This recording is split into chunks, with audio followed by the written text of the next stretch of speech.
Hello friends, welcome to my YouTube channel Chem Chemistry. Today we study about periodic properties. सबसे पहले हम periodic properties में ionization energy के बारे में पढ़ाई करेंगे. ionization energy सबसे पहले हमें ये पता होना चाहिए कि ionization energy है क्या. तो हम लिखते हैं कि the amount of energy that is required to remove the valence electron from isolated gaseous atom is known as ionization energy. इसका कहने का मतलब ये है कि कोई भी gaseous atom से अगर हम एक इलेक्ट्रॉन को रिमूव करेंगे तो हम रिमूव करने के लिए हमें जो एनर्जी की रिक्वायरमेंट होती है उसे ही हम आयनाइजेशन एनर्जी कहते हैं. और आयनाइजेशन एनर्जी जो प्रोसेस है, आयनाइजेशन प्रोसेस, ये क्या होता है? एंडोथर्मिक होता है. एंडोथर्मिक क्या होता है कि जिस प्रोसेस वो प्रोसेस होती है किसी भी रिएक्शन के अंदर हमें अगर हीट को देनी पड़े तो उसे हम एंडोथर्मिक प्रोसेस बोलते हैं. एंडोथर्मिक प्रोसेस होती है, उसके लिए डेल्टा एच की वैल्यू होती है, एंथैल्पी की वैल्यू होती है, वो होती है पॉजिटिव. आयनाइजेशन एनर्जी की जो यूनिट होती है वो किलो कैलोरी पर मोल होती है, या फिर हम उसे किलो जूल पर मोल भी कह सकते हैं. और इलेक्ट्रॉन वोल्ट में लिखना चाहें तो इलेक्ट्रॉन वोल्ट पर एटम. आयनाइजेशन एनर्जी एक एंडोथर्मिक प्रोसेस है, उसके लिए डेल्टा एच की वैल्यू हमेशा पॉजिटिव होती है. हम देखते हैं जैसे कि एक एटम है, ये गैसियस फॉर्म के अंदर है, ये आइसोलेटेड गैसियस फॉर्म के अंदर है, उसे हम एनर्जी देते हैं और ये अपने कैटाइन फॉर्म ले लेता है और एक इलेक्ट्रॉन को रिमूव कर देता है. तो हमें जो एनर्जी देनी पड़ी उसे हम आयनाइजेशन एनर्जी बोलते हैं.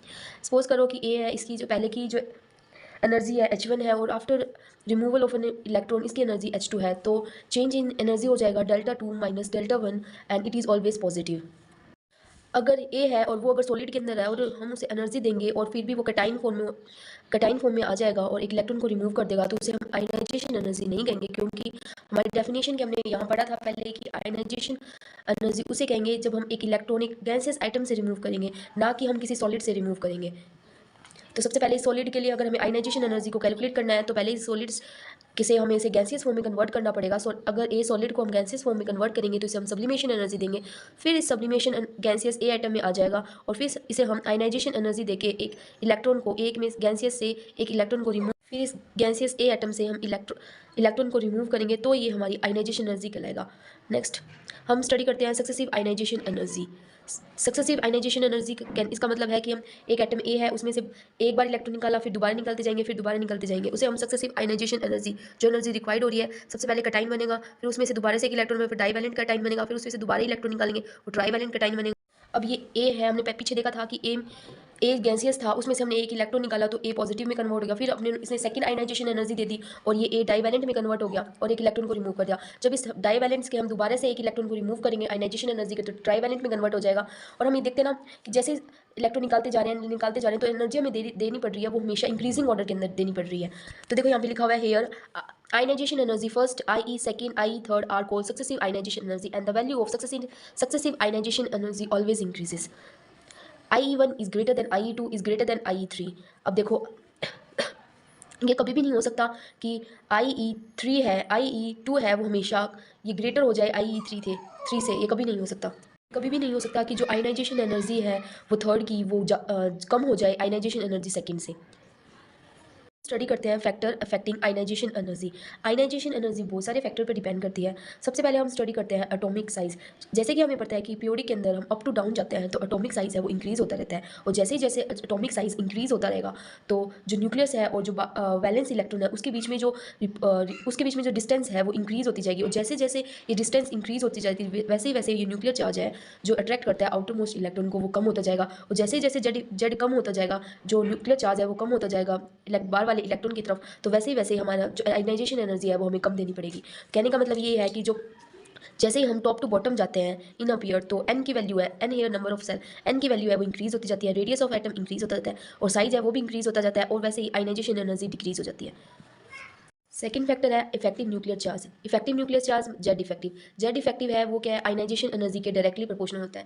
जैसे ही हम पीरियड के अंदर लेफ्ट टू राइट जाते हैं वैसे वैसे जेड इफेक्टिव है वो इंक्रीज होता जाता है और जो आयनाइजेशन एनर्जी है वो भी इंक्रीज होती जाती है. क्योंकि अगर हम लेफ्ट से अगर हम राइट जाएंगे तो साइज है वो डिक्रीज होता जाएगा. साइज है जैसे जैसे डिक्रीज होता जाएगा वैसे ही वैसे आयनाइजेशन एनर्जी इंक्रीज होती जाएगी.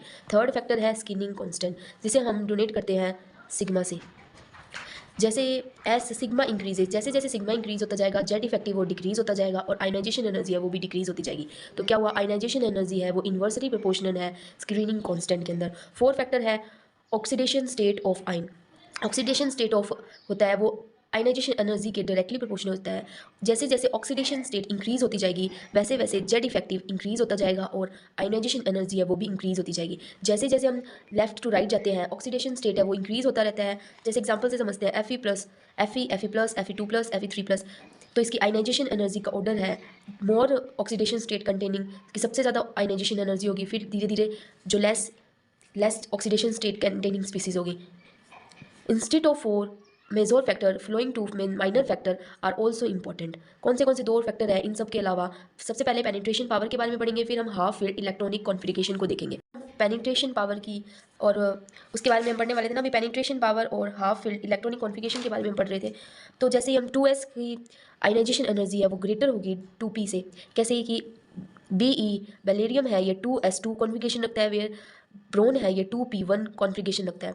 तो ये क्या हो गया, फुल्ली फिल्ड हो गया। तो इससे जो इलेक्ट्रॉन है उसको रिमूव करना डिफिकल्ट हो गया, और जैसे जैसे इलेक्ट्रॉन रिमूव करना डिफिकल्ट होता है वैसे वैसे आयनाइजेशन एनर्जी इंक्रीज हो जाती है। हमें मोर आयनाइजेशन एनर्जी देनी पड़ेगी आउटर मोस्ट शेल से इलेक्ट्रॉन को रिमूव करने के लिए। वैसे ही अगर हम थर्ड पीरियड के अंदर देखें तो मैग्नीशियम है उसकी आयनाइजेशन एनर्जी ज़्यादा होगी एज़ कम्पेयर टू एल्यूमिनियम। अगर हम हाफ फील्ड की बारे में बात करें तो हाफ फील्ड होता है वो मोर स्टेबल होता है, तो उसे जो इलेक्ट्रॉन है वो रिमूव करना डिफिकल्ट हो जाएगा, और जैसे जैसे इलेक्ट्रॉन रिमूव करना डिफिकल्ट हो जाएगा आयनाइजेशन एनर्जी इंक्रीज हो जाएगी। नाइट्रोजन और ऑक्सीजन की अगर हम कंपेयर करें तो आयनाइजेशन एनर्जी नाइट्रोजन की ज़्यादा होती है क्योंकि ये हाफ फील्ड होता है, और हाफ फील्ड कॉन्फ़िगरेशन है वो मोर स्टेबल होती है as compare to in second pair oxygen. अगर हम थर्ड पेयर की बात करें तो ये फॉस्फोरस और सल्फर में से फॉस्फोरस की ज़्यादा होगी आयनाइजेशन एनर्जी, क्योंकि 3p3 से बिलोंग करता है और p3 ये हाफ फील्ड है, और वेयरएज सल्फर होता है वो 3p4 से बिलोंग करता है और ये हाफ फील्ड नहीं होता। तो हाफ फील्ड होता है उसकी आयनाइजेशन एनर्जी ज़्यादा होती है एज़ कम्पेयर टू अदर। तो हम सबका कंक्लूड करके हम ये देखते हैं कि पीरियोडिक वेरिएशन क्या होती है आयनाइजेशन एनर्जी के बारे में। तो आयनाइजेशन एनर्जी है वो इन्वर्सली प्रोपोर्शनल होती है 1/n²। यहाँ पे n है नंबर ऑफ सेल। तो जैसे जैसे हम पीरियड के अंदर टॉप टू बॉटम जाते हैं तो देखिए n की वैल्यू है इंक्रीज होती जाती है, नंबर ऑफ सेल इंक्रीज होती जाती है, रेडियस भी इंक्रीज होती जाती है, सेल का जो साइज़ है वो भी इंक्रीज होता जाता है, और आयनाइजेशन एनर्जी है वो डिक्रीज होती जाती है। क्योंकि जैसे जैसे सेल का साइज़ इंक्रीज होता जाएगा वैसे वैसे जो न्यूक्लियस है और इलेक्ट्रॉन के बीच में जो डिस्टेंस है वो इंक्रीज होती जाएगी, और जो फोर्स ऑफ अट्रैक्शन है वो कम होगा। जितना फोर्स ऑफ अट्रैक्शन उनके बीच में कम होगा तो वो इलेक्ट्रॉन है वो फ्रीली होगा कि वो निकल जाए, आराम से निकल जाए। इसलिए जैसे जिसे जो जल्दी से निकल जाता है उसकी आयनाइजेशन एनर्जी होती है वो कम होती है। तो जो टॉप अगर हम ऊपर से नीचे जाएंगे जो ऊपर वाले एलिमेंट होती है उसकी आयनाइजेशन एनर्जी ज़्यादा होती है एज़ कम्पेयर टू नीचे वाले एलिमेंट की। वैसे ही अगर हम लेफ्ट से राइट जाएंगे तो जेड इफेक्टिव है वो इंक्रीज होता जाता है। जेड इफेक्टिव इंक्रीज कैसे होता जाता है? क्योंकि जैसे ही हम लेफ्ट से राइट जाते हैं हर एक शेल के अंदर एक इलेक्ट्रॉन इंक्रीज होता जाता है, और जो न्यूक्लियस और इलेक्ट्रॉन के बीच में अट्रैक्शन है, पॉजिटिव न्यूक्लियस के बीच में इलेक्ट्रॉन नेगेटिव के बीच में अट्रैक्शन है वो इंक्रीज होता जाता है। जैसे जैसे जो अट्रैक्शन इंक्रीज होगा साइज होगा वो कम होता जाएगा, और जैसे जैसे साइज कम होता जाएगा आयनाइजेशन एनर्जी है वो भी इंक्रीज होती जाएगी। साइज कम होगा तो आयनाइजेशन एनर्जी इंक्रीज होती जाएगी। लेकिन 2 एक्सेप्शन हमें देखने को मिलता है, एक तो पेनिट्रेशन पावर और एक हाफ फील्ड के अंदर। पेनिट्रेशन पावर अभी हमने बताया था जो फुल्ली फील्ड बेलेरियम है और मैग्नीशियम है ये भी 3s2 कॉन्फ़िगरेशन बिलोंग करता है, और ये 2s2 कॉन्फ़िगरेशन बिलोंग करता है, वेरस ये 2p1 करता है। तो 2p1 और 2s2 के अंदर ये फुल्ली फिल होने के बाद इसकी पेनिट्रेशन पावर ज़्यादा होती है, तो बेरियम की जो आयनाइजेशन एनर्जी होती है वो क्या होती है, ज़्यादा होती है। ठीक उसी प्रकार यहाँ पे नाइट्रोजन है और ऑक्सीजन है। नाइट्रोजन है ये हाफ फील्ड है और जो ऑक्सीजन है ये फुल्ली फील्ड है। नाइट्रोजन हाफ फील्ड है तो इलेक्ट्रॉन को रिमूव करना बहुत डिफिकल्ट होगा तो क्या होगा, आयनाइजेशन एनर्जी ज़्यादा होगी। ये था हमारा आज का टॉपिक आयनाइजेशन एनर्जी एक पीरियोडिक प्रॉपर्टी के अंदर। अगर ये मेरी वीडियो आपको अच्छी लग रही है तो मेरे चैनल को सब्सक्राइब कीजिए। Thank you.